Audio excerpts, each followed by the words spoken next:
భారతీయ currency చరిత్రలో 2026 మార్చి ఒక అత్యంత గడ్డు కాలంగా నిలిచిపోయింది. శుక్రవారం ఉదయం 10 గంటల వరకు అందిన తాజా నివేదికల ప్రకారం అంతర్జాతీయ ఫారెక్స్ మార్కెట్లో భారత రూపాయి అమెరికన్ డాలర్తో పోలిస్తే తొలిసారిగా 93.08 వద్ద రికార్డు కనిష్టానికి పడిపోయింది.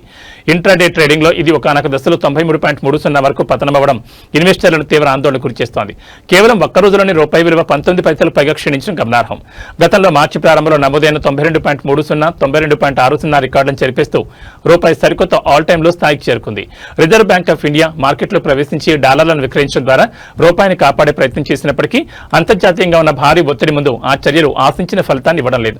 ఈ ఆకస్మిక పతనానికి ప్రధాన కారణం పశ్చిమాసియాలో ముదురుతున్న యుద్ధ మేఘాలేనని ఆర్థిక విశ్లేషకులు స్పష్టం చేస్తున్నారు. అమెరికా, ఇరాన్ మధ్య జరుగుతున్న యుద్ధం, హార్ముజ్ జలసంధి మూసివేత నేపథ్యంలో అంతర్జాతీయ మార్కెట్లో బ్రెంట్ క్రూడ్ ఆయిల్ ధరలు $119 మార్కును చేరింది.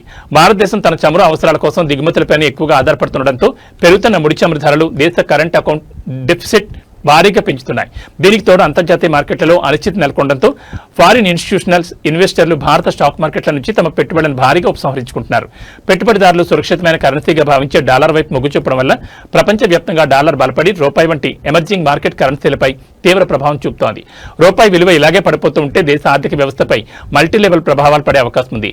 ముఖ్యంగా ఇంపోర్టెడ్ ఇన్ఫ్లేషన్ అనగా దిగుమతి చేసుకున్న ద్రవ్యోల్బణం పెరగడం వల్ల దేశీయంగా ధరలు విపరీతంగా పెరుగుతున్నాయి. స్టాక్ మార్కెట్లలో సెన్సెక్స్, నిఫ్టీ ఇప్పటికే భారీ నష్టాలు చవిచూస్తుండగా భవిష్యత్తులో మరిన్ని పతనాలు సంభవించే సూచనలు కనిపిస్తున్నాయి. ఈ విపత్కర పరిస్థితులను ఎదుర్కోవడానికి ఆర్బీఐ వడ్డీ రేట్లను పెంచడం వంటి కఠిన నిర్ణయాలు తీసుకోవాల్సి రావచ్చు. రూపాయి పతనం వల్ల విదేశీ విద్య, విదేశీ ప్రయాణాలు చేసే వారికి ఖర్చులు భారవడమే కాకుండా విదేశాల నుండి దిగుమతి చేసుకునే ఎలక్ట్రానిక్ వస్తువుల ధరలు కూడా భారీగా పెరిగే ప్రమాదం ఉంది. అయితే విదేశాల్లో ఉద్యోగం చేస్తున్న వారు ఇండియాలోని తమ వారికి పంపే డబ్బు విలువ మాత్రం బాగా పెరగనుంది. రూపాయి పతనం అవడంలో వారు బాగా లాభపడనున్నారు.